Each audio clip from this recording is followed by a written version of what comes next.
No, I'm a human. You're probably a human. I don't know what's on the other side of the screen.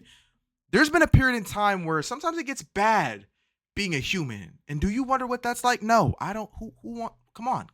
The worst time to have ever been a human. Let's get to it. What's good, Fox? Humans, members of the genus Homo, have come remarkably far. I've seen something about this, years of our existence, but I'm curious, bro. And I love my has especially been made within the last 2 years. Educational. Oh my gosh, I forgot the word. Educational videos. Yo, what's good, Ethan? What's good with you, broski? 100. And today we enjoy unprecedented levels of technology that Go ahead and place exclamation point cord in the Discord to come pull up to the Twitch, bro. Help the worldwide lifespan reach roughly 73 years at birth. However, the journey to get here has not been an easy one, and we've had to endure many hardships. Sometimes is that a furry? Is that a furry rhino? By our own doing. No way, that's a real thing. By the shockingly low lifespans seen across time. For example, in 18th century France, it was between 27 and 30 years old. In classical Greece, 25. The Bronze Age, 26. And during the Neolithic period, it got as low as 20. As low as 20? Yet this being said, Homo sapiens, or modern humans, have had it relatively easy compared to other human species. Oh my gosh, bro, that's actually a furry rhino. This is something you should be eternally grateful for, as life as an early human was sometimes downright bull. And it's not too uncommon for paleontologists to unearth an early human specimen who died under very grisly circumstances. Now, based on research, it seems that many Homo species suffered such lives. But one study in particular found that a certain group, the 2 million-year-old Homo habilis, had it almost comically bad, and died so often so young that the majority of individuals didn't even live long enough to see their teen years, with the average lifespan having been estimated at about just 12 years old. So more than 6 times less than the current average. And what's mediocre? What the frick do you mean you remember those times? It's crazy. You were not chances there. Are that it was even lower, as the study looked at 26 random specimens and noted a lack of neonate and infantile individuals, heavily suggesting that the mortality rate was in reality much higher, and thus the life. It was hard, but we still thrived, gang. I promise you, your mom, your grandma, your great-grandma, your great-great-great-grandma, everybody who's ever existed in your family lineage was not there, bro. I promise you, because I would have seen you if I was come on. Expectancy even lower. You were not there, bro. Old. Such a fast and short life makes the Homo habilis the last human species you'd want to wake up as, and represents possibly the worst time to have ever been a human. What is that, a cougar? Which thus begs the question, why were their lives so utterly brutal? Well, unfortunately for them, the answer is that virtually everything was stacked against them, including their very own bodies, as Homo habilis was one of the smallest humans to have ever lived, possibly averaging under 4 feet or 1.2 meters, making them 32% shorter than ourselves, and in the best case, you were not born in. That's what I'm saying, bro. You probably lived on the other side of the mountain. Gang, I literally was around the whole mountain. I would have known. You weren't there, bro. I would know. I knew everybody in the mountain, bro. Let's be real. Weighing just 60% of what we do. Such a small body obviously made them quite vulnerable to injuries. And to add fuel to the fire, they didn't even have any notable robustness to their skeletal structure that would have at least helped them compensate for their lack of size. And it's likely that they experienced the worst time to ever been human. At least one serious fall throughout their life. I'm trying to see because I think I probably survived then. I'm not sure yet. Meaning they spent a good chunk of their lives in trees. And given that chimps often experience at least one major fall throughout their lives, the same can reasonably be said for Homo habilis. Especially oh my gosh, that thing looked awfully human. Good. They weren't as well adapted for climbing compared to chimpanzees. Although, relative to other humans, I was a slave back then in China. They were more ape-like overall. That's what I'm saying, bro. A result of them having been one of the first of our kind to enter the scene, with an existence that spanned from 2.3 to 1.65 million years ago. Some of these ape-like features included longer limbs and slightly apish extremities that allow them to better grip while climbing and swing from branch to branch. Whoa. Now, possessing the ability to climb with ease is of course very useful, especially when surrounded by predators. Oh, damn, bro. And in most cases, it lets animals I didn't know you were so famous. Danger, therefore prolonging their life. However, in the case of the habilis, the benefits of this ability were largely negated, as it was paired with the worst possible diet, carnivorism. Now, you'd think that a human living on a plant would be strictly vegetarian, but the habilis actually exhibited one of the higher levels of meat eating seen in humans, reflected by their very large incisors that help them cut through meat, and their proportionally giant mandibles that were Whoa. thicker than those of any living Yo, Fuzz, this looks so human-like, bro. ape or human, which allowed them to generate more torsion and stress while biting, and thus helping to rip meat off of a body. This being said, they did also eat a lot of fruit and vegetables, but their meat-rich diet ultimately forced them to leave the safety of trees routinely, a problem exacerbated by their fondness for fish, which brought them close to water, and thus the dangers within. The crocodiles. And it wasn't just meat that was I the knew problem, Auntie had a problem but with also those. how they got it. As for some reason, Homo habilis decided to specialize in scavenging, of all things, which is almost funny considering their small size, lack of large muscles, and limited technology that consisted of just simple stone stones. tools. In Stones other and words, chipstones. they did not have much to help them secure kills. And one group of paleontologists found that at best, they would only be able to reliably defend carcasses from jackals and cheetahs. So the low, This so the meant low basically levels. nothing, though, So nothing. as Homo habilis, who lived in East and South Africa, was surrounded by not one, but multiple large carnivores What is that that? would frequently show up to contest carrion. No And way, to they make got matters lions worse, in the these same jungle. predators also routinely that a preyed on lion? the habilis No, themselves, that's a cheetah. My as bad. these early humans were, for lack of a better term, easy pickings. And so, kind if of you fruit are a is that? Homo habilis, you can be sure that on the daily, you live under the constant threat of being picked off by a very diverse range of What different is carnivores. that? Why does it kind of look like a beaver? That, mind you, each had their own unique terrible way to dispatch you. So I guess at least there's some variety. For now, direct evidence of interactions between predators exactly and like habilis are quite rare.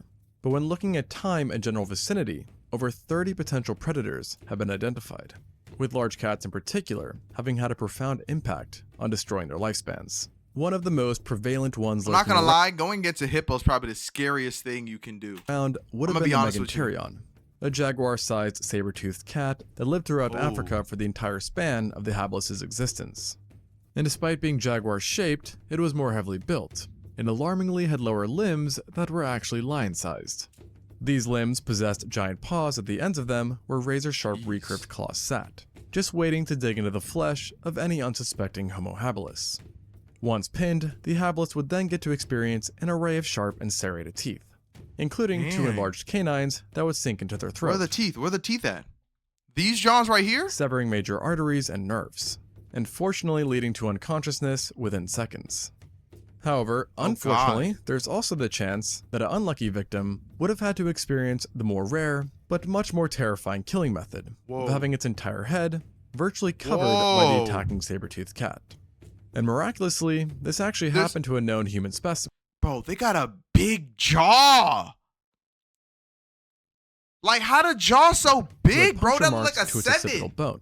In other words, the back of its head. Helix But head. what's crazy is that the angle of the bite confirmed that the attack did not come from the back, but rather the front, which basically means the frontal- Meganterion put the entire human's head in its mouth. Oh my god. And the idea is that on top of causing skull Oh and my brain gosh. damage, such an attack could kill by completely smothering the victim's nose and mouth with a saber-tooth's jaw, leading to suffocation. Oh wow. And in a case of more bad news for our distant relatives, the Meganterion had a very healthy appetite for Homo habilis.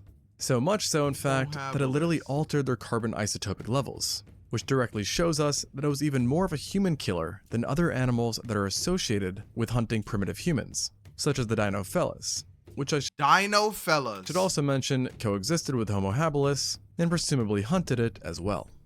And to add fuel to the fire, there was also Homotherium and Machairodus Homotherium. lurking around too, which is very unfortunate, as the latter Yo, that is huge. How tall is that? That's centimeters? That's 170 meters. How tall is that? Like 5'9", 5'8", 5'10", something along that? happened to be That thing is huge. one of the largest felids to have ever existed, with some species reaching 405 kilograms or 893 pounds, 890. comparable to both the Smilodon and I'm male 5'8", bro. What? polar bears. At this size, it's not hard to imagine that even a well-placed paw swipe could take out an That thing was individual, huge. especially since many victims seem to be targeted while young. And avoiding would death by target the jits. Machairodus would have been surprisingly difficult, because despite its great size, the Machairodus was a better jumper than many of the smaller, more agile cats, as its legs were too short to pursue long chases, which indicates that it relied on powerful jumps in order to catch prey. Which is all to say that escape by climbing a tree Also was was pretty like a much out of tree the question. climber. Meanwhile, while smaller, the Homotherium still stuck out as a notoriously bad animal for a habilis to get caught. Yo, that's a crazy looking cat. Why does this one got spots and this doesn't? Like, when you get older, do you just lose your spots? Like, you lose your as cool its points? canines and incisors were shortened happened? but broader than what's seen in other saber-toothed cats, transforming them into powerful puncturing weapons that also benefited from crenulations. In other words, irregular serrations that were wavy, creating a one-of-a-kind bite that both sliced and punctured simultaneously. Oh, wait. And now, while these cats were definitely a menace to hapless society, they were not the only group notorious for shortening their lives, as another family of predators that loved to snack on our ancestors were hyenas.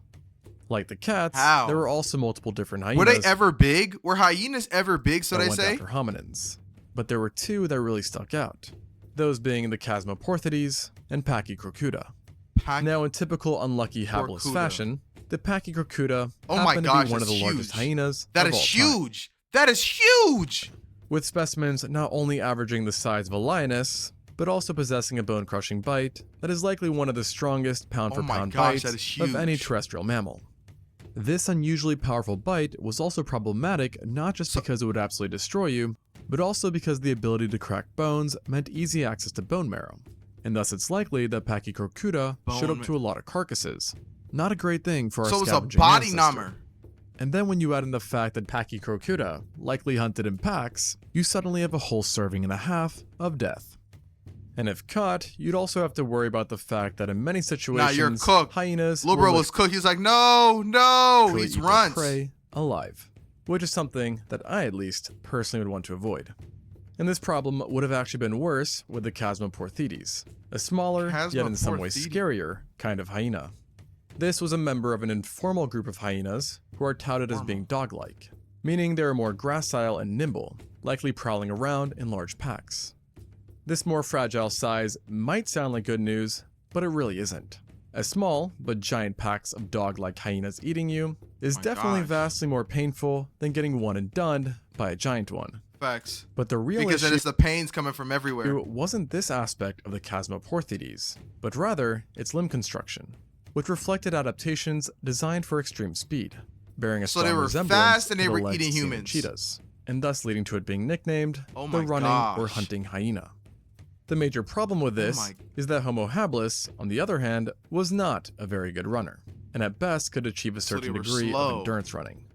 And to add to their misery, these hyenas were also hypercarnivores, meaning that over 70% of their calories came from meat alone, a diet they enacted through their razor-sharp teeth. Oh my gosh, bro, them teeth look crazy. I need me a pair of them, bro. Those of a big cat. But as bad as these guys sound, they were nothing compared to what lurked in the waters of the Homo habilis' environment. Giant crocs. In other words, a nightmare for our ancestors, considering that, as mentioned, they had a fondness for fishing, and not with a fishing rod or spear, but rather with their hands. Which almost makes it seem like they wanted to. Why would you go fishing with your hands, bro? It's like you don't want your hand anymore. Crocodiles. And let's just say, these crocs were more than happy to oblige. The most notable kinds back then happened to have belonged to the same genus of crocodile alive today. Look like a 30-foot That being said, you do not have to worry about confusing them for any living species, as these ones were utterly giant, with the two largest Did he just crush an elephant? having been the Crocodylus thorbjarnarsoni and the Anthropophagus. Now, you may be wondering about the anthro part of the latter's name, and the reason for it is because this croc loved to eat people, leading to a name which literally means human eater. And of course, as such, we have direct evidence for its humanly diet. As in one formation alone, 2 juvenile habilises were found with severe damage to their legs and feet that matched the teeth of this crocodile, and thus showcasing how they would seemingly target the legs while springing ambushes, and then proceed to kill them by either drowning them or using a death roll to literally rip their limbs off. Oh my gosh, that's a piece of meat. That's a piece. Happened in both of these 2 cases. In other words, not a pleasant way to go out. And fighting back was not an option, as Anthropophagus was covered in very sturdy armor, and was even larger than your normal saltwater crocodile, with adults reaching a length of 7.5 meters or 25 feet, and weighing around 25-foot animal? Under 1.5 tons. To just put that into perspective, that is humongous. The longest recorded extant croc, an individual. I ain't gonna lie, buddy, you're a little too close. If he even flicks his tail, you're getting your whole shins taken out. Named Lolong only reached 20 feet or 6 meters and weighed just 1.1 tons. So as you can imagine, at this gargantuan size, Anthropophagus surely had one killer bite, which along with its human diet makes it come off as one pretty devilish creature. Which is why it's perfectly fitting that it also possessed two prominent ridges or horns above its eyes that made it not just lethal, but also visually terrifying. However, while it seems to have definitely been the most problematic croc for humans, it wasn't actually the largest, as that title went to the Thorbjornarsunni, a slightly older crocodile that also coexisted Why is with the neck Hablot. so thick? Why it look like his neck is getting eaten? And preyed on them during the earlier days of our Why is it so thick? ancestors' existence. Like no one's choking you, Thankfully, gang. I it wasn't promise that you. much bigger than its younger counterpart, Oh god. having been about 8 meters or 26.2 feet Tail's long. about as big as But him. it's not that much of an upside, as that of He's course eating still hippos. makes it the largest crocodile species ever discovered, which in turn also makes it one of the biggest true crocodiles to have ever lived. And because its remains are so few and far between, I feel like there's there's a very still one good of them chance left. that it got even bigger. What was really unique about this predator, though, was its skull. Oh my. As an addition to This could literally cut this guy in half. being gargantuan, it was also much broader than what's seen in other living crocodiles. That would literally cut Perhaps that guy being in an half. adaptation to help better grip and crush armored prey, such as large turtles. Oh my gosh, that Despite turtle's this getting specialization, yoinked. it was still Better likely an soup. opportunistic feeder, who no doubt fed on the occasional poor sod. In fact, the holotype for Homo habilis, a specimen dubbed OH7, may have been a No. victim itself, as its foot and leg bones bore large, broad, and deep puncture wounds that matched the teeth of a giant croc. And like the other What if he fellows just I mentioned walked wrong? earlier, What if his legs it were seems just that cooked? OH7 lost its limb in this violent attack, and also lost its life. But what's crazy is that things for this specimen were even more unfair than just this, as a certain group of researchers believe that it wasn't just attacked by a croc, but a mammalian carnivore as well. See, now why did you Because have to while put this this analyzing the upper demonstration? body, paleontologists noticed Was that on its necessary? parietal bone, the holotype That was had shallow artwork. groove marks that did not match any bite seen in crocodiles, but rather the damage bore an uncanny resemblance to the bite And of why are large you cats, bringing it up to a and tree? thus leading to the idea that a leopard-sized mammal had taken a chunk out of OH7's head. Ouch, to say the least. Although, it's not known for certain if this attack had been carried out after the specimen had already died, or if this had been an earlier attack that had managed to survive. While this question remains, it's clear that these guys had How many did these guys survive, bro? predators to There's watch no out for. way. And of course, prehistoric cats, hyenas, and giant crocs were just the tip of the iceberg. Cats, hyenas, and them other things is just As you the also small have many ones. predators around that are still alive today, including various panthera, canids, birds of prey, and snakes. Birds. Snakes especially were likely another major component in Birds. explaining Homo habilis' short lifespan. Because despite no direct evidence of attacks being known of, we do know that in general, snakes and hominids have a dicey relationship at best. And to this day, snakes cause tens of thousands of deaths within Africa alone, with venomous snakes being the worst perpetrators. While in uncontacted tribes, attacks by constricting snakes remain the highest source of mortality for specific groups. And some scientists believe that snakes were so Did they problematic spray? for early man that they essentially created an evolutionary arms race between the two, They with enhanced visual sprayed detection venom possibly at being an people? adaptation designed to better help us detect camouflaged snakes. Not to mention that primates in general may be literally hardwired to fear snakes, at least according to a few gosh. studies. So in other words, it's pretty much guaranteed that Homo habilis were also Nah, victims snakes are of cooked. serpents. Snakes are. Now, the amount of predators that the habilis' diet forced them to confront was no doubt a travesty for them. Yet, it wasn't just predators that ascending the trees brought them into contact with, as many territorial herbivores and Okay. omnivores were also found in great numbers, and included a variety of prehistoric rhinos. Why his lips hippos- like that? I'm not letting that slide. Omnivores were also found in great numbers, and included No, why your lips built like this, bro? Wait a second. Oh, freaky old dinosaur, bro. I know you're chasing a bear, but like, why your lips so like, you know what I'm saying? You got the Kylie Johns on. Why you moving like a that? variety of prehistoric You're an rhinos, animal. hippos, giant warthogs, elephantidae, giraffes, and bovids. Elephant today. Needless to say, Wow. these animals That's where did they got not Fanta kill from. humans as often as predators. But deaths still happened. And despite being lesser in numbers and diversity, herbivores and omnivores in present-day Africa cause a few thousand deaths per year across the board. And if forcing them to gosh, confront those are vicious bulky. animals wasn't enough, then it's a good thing that their diet's drawbacks went even further than this, as it possibly also led to health problems, namely to the teeth. As of the 26 individuals studied, only about 40% had decent teeth, while the rest had severe wear and tear to their enamels, and chipped and cracked teeth. Unc, I'm cheating on a test and I just failed. Maybe don't cheat. And while this may not sound all cheating that might be gloomy, wrong. it really is when you consider that the oldest specimen was only 25 years old. And there were even multiple examples of specimens who were under 10 that already had major dental problems. AI lied to And to really exemplify this, one individual, who was 17 years old, was found with dentistry so poor that it was about 2 times as bad as what you would expect to see in a modern elderly human who also had bad dental hygiene. This remarkable widespread level of brush damage your teeth, guys. was 100% Always brush your teeth. caused by the diet of Homo Try 3 times habilis, a day too. but it was not necessarily a result of the scavenged meat. It could have been instead a combination of flesh, bone, and tough plant material that caused a lot of wear and tear. Plus, given their lack of offense, the habilis likely did not get the first pick when it came to food, which would have resulted in it having a limited choice and forcing people to eat whatever was available, even if it was no good for their dental hygiene. Another factor in this lack of choice, which in itself likely also contributed to even more deaths, was their environment and climate. As during the Pleistocene, Africa experienced a period of intense fluctuation in the climate, and the that resulted in coldness and increased aridity that made food options very scarce, and even leading to systematic starvation. And it's believed that as the climate worsened, populations had to rely more and more on scavenging meat to supplement. Oh my gosh, give me a second.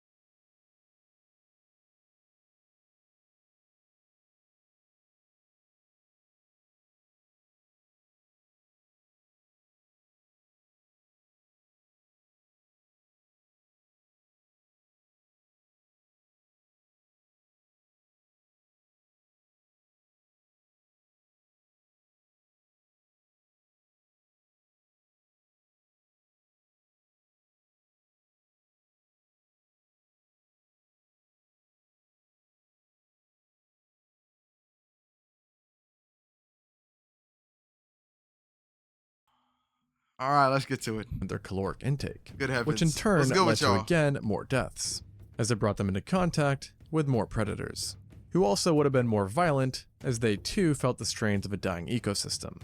Let's see. And interestingly, but perhaps not that surprising, the competition that was created from these climatic changes may have also led the habilis to experience more fatalities at the hands of an animal it was very. Is this vid about Unc? Why are we all automatically assuming the vid's about me? Close to itself. Where are we getting And these I don't assumptions actually from? mean other habilises, although this was definitely a possibility, but rather other humans, as habilis remains have been found in the same area of not just one, but 3 other Homo species, So as pretty well much as another hominin, with these specifically being Homo ergaster, erectus, and rudolfensis. See, now these just look like racist incarnates. I'm gonna be honest with y'all, bro.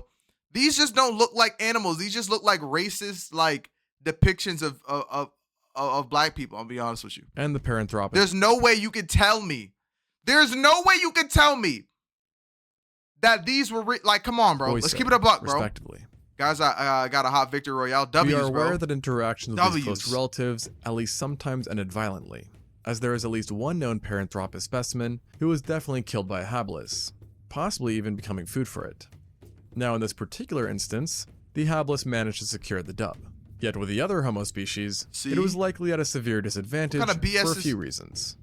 Firstly, it was the smallest Homo species at the time, and the least adapted for a terrestrial life. So any confrontation on the ground would have been the home field for the others. That's Secondly, the tallest man. The habilis unfortunately had the second smallest brain seen in any human, with an average brain size of between 500 and 687 centimeters cubed, making it 25% smaller than the next smallest brain Homo species it coexisted with, the ergaster, while the erectus could sometimes have a brain literally double the size. This large difference likely led to an intelligence gap between the habilis and its competitors, a notion partially reflected by the varying technologies that each species achieved. As for example, the erectus had access to controlled fires, picks, knives, and cleavers, which would have given them a huge edge during any fight, to say the least. And to make matters worse, despite not being a hominin, I will also mention that the ape Dinopithecus was likely a part of the fray as well. And in some ways, this creature was even more unsettling than multiple Homo species. So this was like a big body raccoon with an even more chapped butt? Alright. As it was a giant primate that was closely related to baboons, and thus had giant fangs and would have been roped with large amounts of muscles. And when considering the fact that it could have been 3 times the size of Homo habilis, we should probably add this guy to the already very long list of potential predators. That thing is huge. Ultimately, it was a very tough and unfair world to the Homo habilis. And according to the original study, the worst part of an individual's life would have started at around age 10, when they entered a phase associated with max. So after they get 10 years old, like their life is downhill from there. Mortality. So peak life was 8 years old? Is that what you're telling me? The first place would have already made you one of the luckier ones, as based on another study, it's presumed that 40% of everyone died before reaching double digits. And if we factor in juveniles and infants, then it's believed that this number increases to 60%. This in turn would mean that the average age of death given in the study would actually be lower than 12 years. Which then of course raises a whole other question on how in the world did the habilis even manage to exist for such a long time? Perhaps the answer lies in their technology, that did in fact allow them to access bone marrow and tough plant material. But it was just crack open Additionally, there is an offhand chance that a 1.7 million year old windbreak, or rough hut, was built by a group of Homo habilis, which if accurate, implies that they had a way to deal with the worsening climate of their times. The number game also seems to have played a big part in their miraculous extended survival, as paleontologists estimate that group sizes may have reached up to 85 different members, and thus allowing for more protection and a lower chance that any given individual would have been picked off by a carnivore. Though honestly, based on everything, that didn't seem to work out too great for them. And who knows, perhaps the extremely high mortality I ain't gonna lie, I was cooked, bro. I'm not making it, bro. I ain't gonna lie. I don't know how I made it back then. You know what I'm saying? But I'm so glad we here. I'm so glad we here. That's all I can say, bro. I'm so glad, bro.